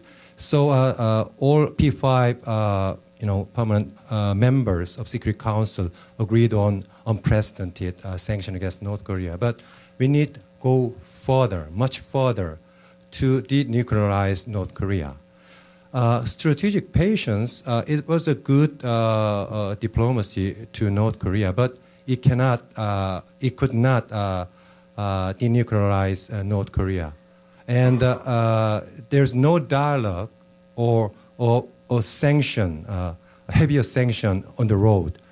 But this time I think there is a certain options for new administration of United States. Actually, some newspaper, very influential newspaper, New York Times, suggesting the nuclear freeze dialogue with North Korea. But there is no verification mechanism on that because we have been cheated many times. How can we verify the sincerity of implementation on the part of North Korea? So this is a real problem we have to fix to enter into the dialogue with North Korea. But I think sanction alone cannot denuclearize North Korea as well because current sanction is very tough, unprecedented, but we need to go further. Actually, North Korea is not giving up nuclear weapons. Actually, they are threatening further. So we need to impose heavier, much heavier sanction, including oil supply or food supply. But I don't know whether China get on board seriously on this path. Lastly, the military option to get rid of nuclear weapons in North Korea actually caused a lot of casualties on both parts, South Korea and North Korea, and also United States. So I think we need a very good diplomatic effort while we have a very heavy sanction on North Korea. Thank you. Thanks so much, Ambassador. Evan, your thoughts, particularly if I might ask to draw your energies to this question, what could President Trump put to the Chinese to do to leverage the North Koreans in the direction of cessation of the program? Thank you, Kevin. Well, first let me associate myself with Ambassador Kim's comments. I thought they were excellent and they sort of reflect the high degree of coordination that happens between the U.S. and South Korea. So let me answer the China question first.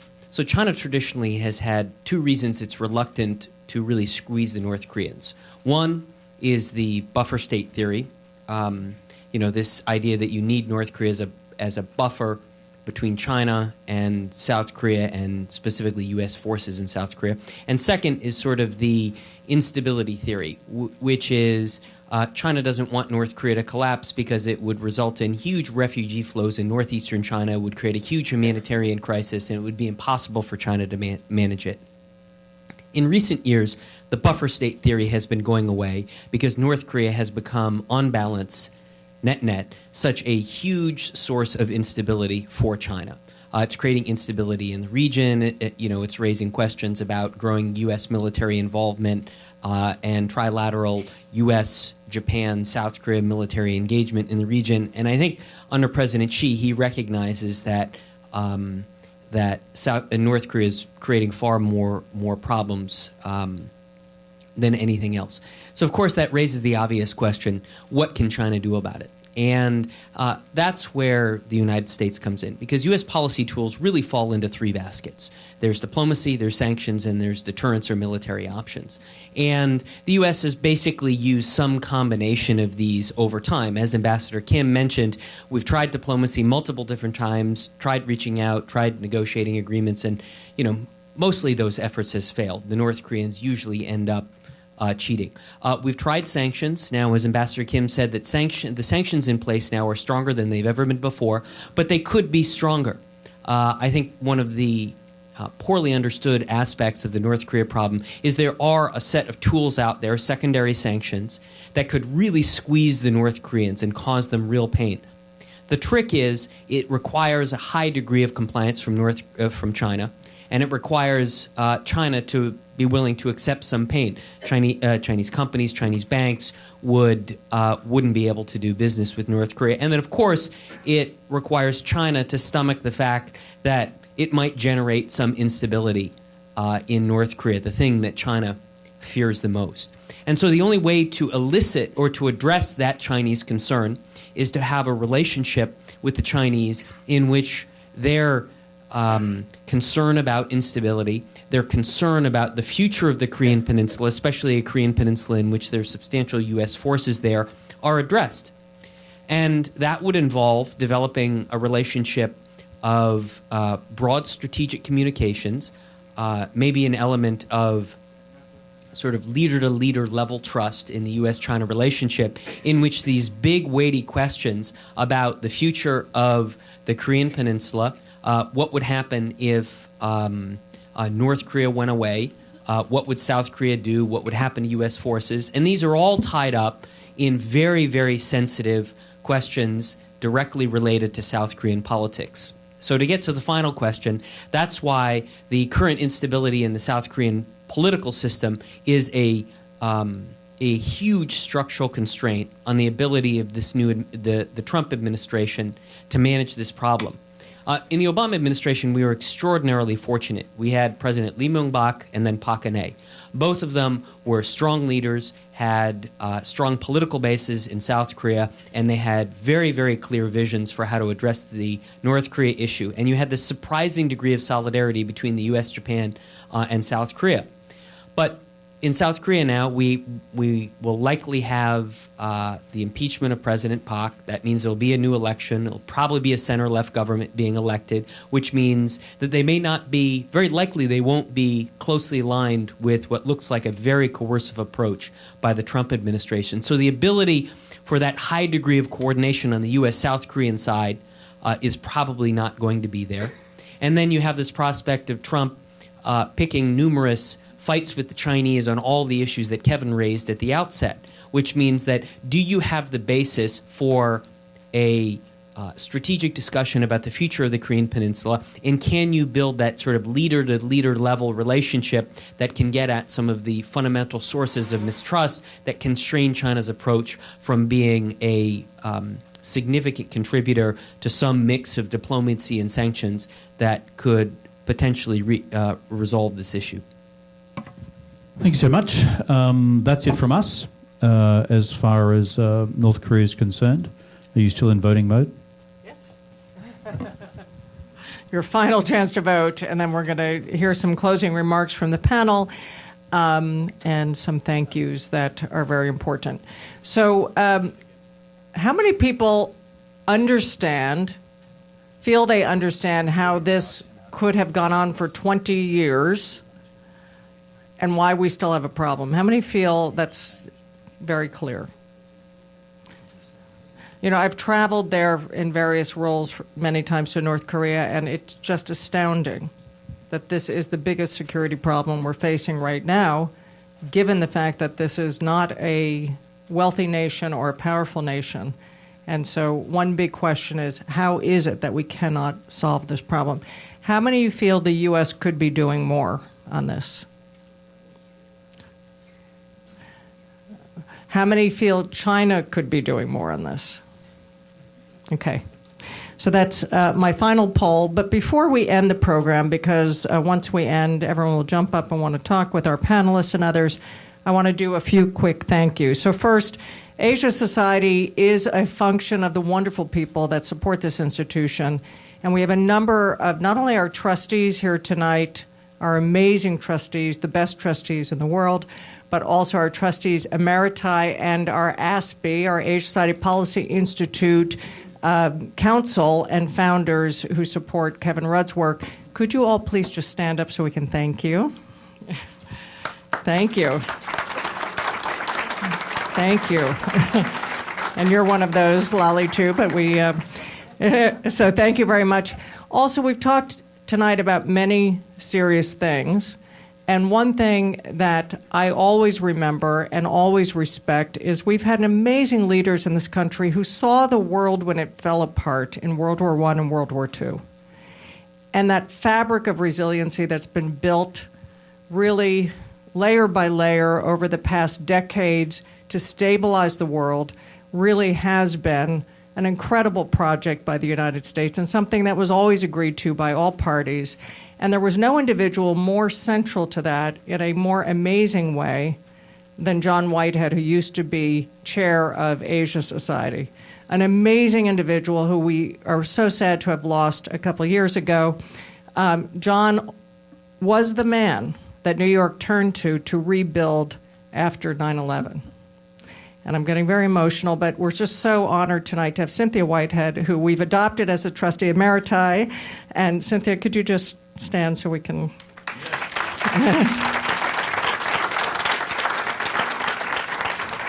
These are the people that have made America great, the people who see a bigger vision and role for what the role that America plays in the world. And each time we lose a great one, I feel that pain of that loss. So, Kevin, over to you for concluding session. Hey, here. thank you so much, Josette. We promised to get you out of here at 8 o'clock. That was a lie. It's now 7:58. If you're going to utter a falsehood, and if you've been in politics, own up to it early. That's my judgment. So what I've said to our panellists is that they now have 60 seconds each, as they did at the beginning. Again, they're in the lift with the president going down the Trump Tower this time to the bottom floor because they've all had a great time at the top of the Trump Tower. And based on the conversation they've heard and the comments from their fellow panellists, what would be their 3 core pieces of advice and conclusions for the president now? Starting with you, Hassan, and moving around. Thank you very much. First, thank you very much, Josette and Kevin and Asia Society for the amazing work that you do. 5 things that I would suggest rather than 3. I'll stay within 50 seconds. I would request President Trump to make 5 telephone calls, and each one has a message. The first call I want him to make to King Abdullah of Jordan and to support the Amman message. The Amman message is one where all top Muslim leaders, Shia, Sunni, Wahhabis, Salafis, Sufis came together to come up with a new peaceful agenda. They need support. The second call should go to head of the Al-Azhar University in Egypt, not to Sisi, but to Al-Azhar University. Third call should go to the King of Morocco for their declaration, which helped come up with the rights of minorities in Muslim world. And the fourth call should go to Ayatollah Sistani in Iraq, without whose support there would have been no democracy in Iraq. And last but not the least, the last call should go to Malala Yousafzai, a young Pakistani woman who stood up to Taliban. That would give a message. Great comments. 60 seconds now from you, Matthew. I have 4 points. First, promote a message that has the courage to name the threat, but as evil, but has the compassion to embrace Islam as a glorious world religion and a legitimate worldview, and make sure those two never get confused. Second, engage every country that is a traditional source of terrorists. Promote respect for the rule of law and respect for human rights at their pace, within their social construct, within a frame of reference that they understand, not built on some 4-year electoral cycle that the United States has. Third, curtail all the sources of funding for terrorists. Without money, they can't function. And one of those significant sources is the rampant looting and black market, international black market in looted antiquities. And finally, staying power. Stay. Don't have an exit plan. Have a vision. Stay for a cup of tea. And then stay for another cup of tea, and then take your helmet off and stay for a third cup of tea, and take your body armor off and take your weapon off and pick up a book and stay for your 4th cup of tea. Stay. Thanks so much. Scott. Amazing, really. In listening to everyone, it strikes me, although I work on China, the other problems are much more complicated. The challenge with China is a modernist challenge, a developmental state who's growing economically and militarily, but from an American's perspective, relatively straightforward. Big country, many large challenges, but relatively straightforward. Most of the disagreements are divisible. There are things you can make deals over. The other ones that we've heard about tonight get to the core identity and survivability of the people who are on the other side or who think they're on the other side. And so there's a great opportunity if we can address the challenges that we have with China, to cooperate with China in addressing those other issues. China can be extremely valuable to the United States in addressing those other challenges.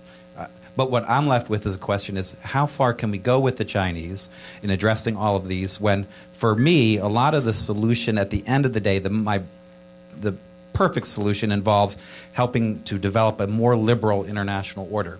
And China is interested in economic openness. It's not as interested in a liberal political open order, which is important. And so we're going to have to figure out where we can cooperate up to the edge of that and whether that's going to be enough with the Chinese. I think that's our big challenge with the Chinese in addressing these other issues that have been raised tonight. Thanks, Scott, and for your expertise on the Middle Kingdom. Ambassador Kim. Korea is a great partner and also a great ally to the United States. And I hope you can make a great deal out of North Korea together with China, a really successful deal this time, and to denuclearize North Korea and a better world, a better region for all of us. I mean, this is a real great achievement we can make together. And perhaps the Korea is a part of corporate America. Actually, a lot of Korean companies, Samsung Electronics, Hyundai Kia Motors, are a important part of corporate America, creating jobs and adding more investment into United States. Actually, FTA is a good thing to grow together. Actually, TPP, I hope you can have a second thought and reconsider in your later administration years. Thank you. Thanks, Ambassador. Right on the dot. Well trained in the Korean Diplomatic Academy. Evan Medeiros. American economic and security interests are increasingly and inextricably linked to the Asia-Pacific. America's future is Asia's future. All of us here tonight need to stay actively engaged in shaping what the next administration does in the Asia-Pacific. So what I would counsel the president in our elevator ride is, number one, meet with Xi Jinping early and often. Build that relationship. That's going to be key to doing so much in the Asia-Pacific. Number two, come up with a real, serious alternative to TPP. If you don't like TPP, fine. Change it, modify it, call it the Trump-Pacific Partnership. Who cares? But the region wants a multilateral solution. The region wants a solution that will bring about structural change. The region wants WTO+. Lastly, North Korea. The crisis is coming. Get in front of it. Great comments, my friend, and you were spectacular on timing. Over to you, my friend. In words of many scholars, but specifically Richard Haas, what happens in the Middle East does not stay in the Middle East. So President Trump, if you want to rip up the deal, which is not a viable option because it has become a Security Council resolution, you'll be abrogating an international treaty. If you want to say that, say so, but use it as a leverage to negotiate other deals. 2, engage the Iranian civil society. They're the most pro-American part of the Middle East, and they want engagement. They want to be your friend. Number 3, as Colin said, stay for tea. Don't turn your back on Middle East. If you're staying for tea, stay for a delicious Iranian meal, but stay. Thank you, and terrific comments. Thank you so much for that, Nazi. Malcolm. I'll try to keep it short. If I had 3 things to say to President Trump on the way down the elevator, the first one would start off with, I'm not going to talk about terrorism. I'm going to talk about something much more serious. North Korea is not a game. This is not a game that we can win by playing these unconventional, uncontrolled rules that Donald Trump plays by. we could push ourselves to a situation where North Korea demonstrates surface-wise by detonating a nuclear bomb in order to just see what we do. If we play with that game, we could risk war on the Korean Peninsula. It is not somewhere that any president should want to go. Number two, do not do the same thing with Iran. Nuclear weapons are not toys. We cannot encourage Israel or Iran to push this confrontation to where atomic weapons are used or tested. So let's not play that game. And finally, number three, read some Kipling. If you want to understand Asia, the Middle East, Southeast Asia, just remember that one line that he should get grilled into his head. The epitaph drear, a fool lies here who tried to hustle the East. Well done, my friend. Orville. I would counsel the president to try to identify the one area amidst this haystack of controversy where he sees an issue where he sees enough common interest to do something with China. And I think the paradox is it's not the South China Sea, it's probably not Taiwan, it may not even be trade, it could be North Korea. Why? Because North Korea and the United States share a very evident common interest here. And I think all of us who've spent time in China understand how far China has come in terms of being exasperated with the North. And this, I think, is the thing he should plunge into first and foremost, because as you can tell from all of my colleagues here, there's hardly a one of them that doesn't see this as the problem which will arise soonest and is most menacing to, I think, everything that we stand for as a country and indeed all our allies. Well done. Very acute. Thank you so much, Orville. Over to you, my friend. Paul. Thank you. So I think on the elevator down from Trump Tower, I would remind Mr. Trump, President Trump, that China and the US are by far the two biggest economies in the world, more than a third of the global economy. In fact, the way that economists like to measure these things, China is bigger than the US now on a PPP basis. Protectionism, trade wars, trade retaliation, that's not an option for the two largest economies in the world. Secondly, if you look at the electoral math, I think on some reckoning, President Trump won by about 77,000 votes in Pennsylvania, Wisconsin, and Michigan. It was a lot of the narrative was all about globalization and trade and losing jobs, etc. But I would encourage the president to focus also on technology. Technology is a very important driver here. You can't turn that off. You've got to deal with that through education, through retraining, etc. Focus on that. And we hear a lot about Mr. Trump talks a lot about workers, but also talk a little bit about consumers. Consumers are great beneficiaries of globalization and free trade. Fantastic. Thank you very much, Paul. Lulu. If I had President Trump in the elevator with me, I would make sure we went down the elevator with President Xi as well. And if we had both of them together, I would tell them that the only way to any kind of peace or collaboration is to give each other face. And I think this is so important because we've been positioning each other as competitors, as antagonists. And I think when Asia Society had Madame Fu Ying here, a major advisor in foreign policy to President Xi, and I said, why can't you all give each other face? She said, it makes sense, but we feel that the U.S. has been so abusive to us. We have been many times felt betrayed. So we have to get through this wall of distrust. And as Aung San Suu Kyi, who said when she was here at Asia Society, she said, the way to deal with the military is I forgive them. And the forgiveness is the path to recovery.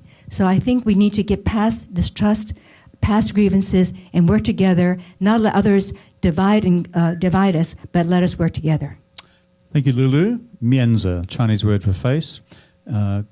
People in the United States think this is a uniquely Chinese property.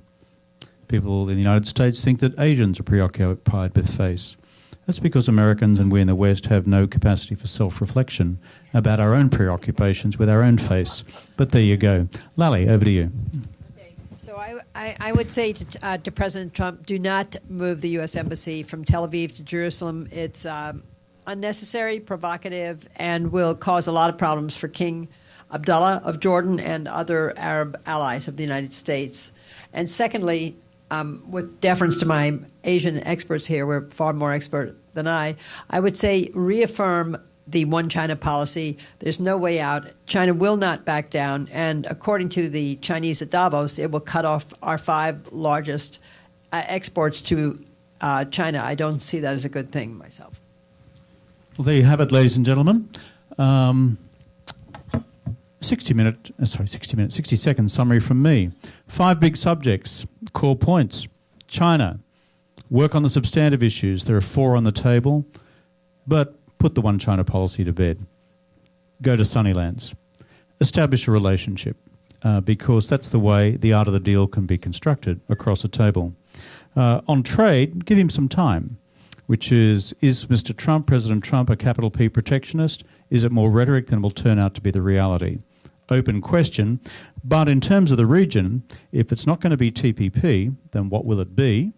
Should it be preserved? The idea put by the table around the room before. Or, if not, what then will be a credible substitute? Because if the region degenerates into protectionism, then the economy will shrink and shrink badly. Counter-terrorism, kinetic successes. We've gone through the list. ISIS, 4 countries in retreat. But if you retreat to a clash of civilizations, if we go to, in fact, inflaming what has already been an extraordinarily volatile set of tensions across the region, it will get much worse, going to the point, therefore, on Jerusalem. Just don't do it. On the question of Iran, an overwhelming consensus here, Mr. President, please keep the deal. Core peace, one line, 10 months or 15 years in terms of breakout capability. That, I think, says it all. But in terms of the good people of Iran, is there a way around the political constraints of the theocracy to really open up people-to-people contact? North Korea, extraordinary consensus. Top 3 national security priorities of the United States are North Korea, North Korea, and North Korea in the year ahead, whatever else is being said at present. And wise words rarely heard, which is North Korean concerns about China.